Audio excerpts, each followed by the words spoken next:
జిల్లాలో ఘోర రోడ్డు ప్రమాదం చోటు చేసుకుంది. బంగారుపాలెం మండలం శేషాపురం దగ్గర ఆగి ఉన్న ఆర్టీసీ బస్సును వెనుక నుంచి ఓ కారు ఢీకొట్టింది. ఈ ఘటనలో అక్కడికక్కడే ముగ్గురు మృతి చెందగా కారు డ్రైవర్ కు తీవ్ర గాయాలయ్యాయి. దీంతో హుటాహుటిన అతన్ని స్థానిక ఆసుపత్రికి తరలించి చికిత్స అందిస్తున్నారు.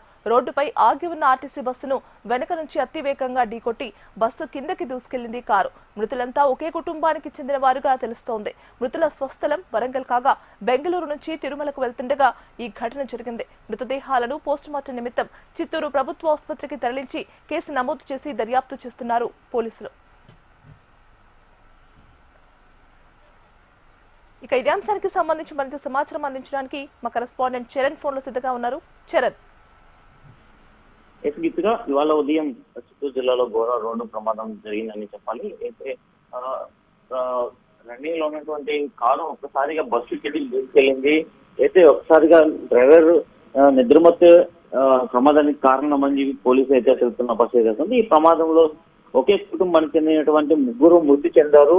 ఆ మృతుల్లో ఒక చిన్నారి 7 ఏళ్ల చిన్నారి ఉండటము మరింత విషాదంగా మారిన పరిస్థితి తెలుపుతుంది. అయితే మృతులు వరంగల్ జిల్లాకు చెందిన వారుగా తెలుస్తుంది. వీళ్ళు బెంగళూరులో ఉంటున్నారు. బెంగళూరు నుంచి తిరుమల శ్రీవారి దర్శనార్థం తిరుపతికి వచ్చేటువంటి సమయంలో ఒక్కసారిగా ఈ ప్రమాదం జరిగింది. అయితే డ్రైవర్ నిద్రమత్తు కారణంగా ఒక్కసారిగా అయితే అధిక వేగంతో వస్తున్నటువంటి కారు ముందర వెళ్తున్నటువంటి ఆర్టీసీ బస్సు కిందికి ఢీకొట్టడంతో బస్సు కిందికి దూసుకెళ్లడంతో అక్కడికక్కడే మృతి చెందిన ఘటన అయితే తెలుస్తుంది. అయితే మృతులు ఇద్దరు దంపతులు ఎవరైతే భర్త శ్రీధర్రావు, భార్య లక్ష్మి, 4 ఏళ్ల చిన్నారి ఆద్విక అక్కడికక్కడే మృతి చెందగా డ్రైవర్ కు తీవ్ర గాయాలు కావడంతో వాళ్ళందరినీ కూడా చిత్తూరు ప్రభుత్వ ఆసుపత్రికి తరలించారు.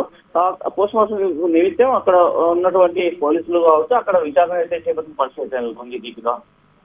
Right, thank you.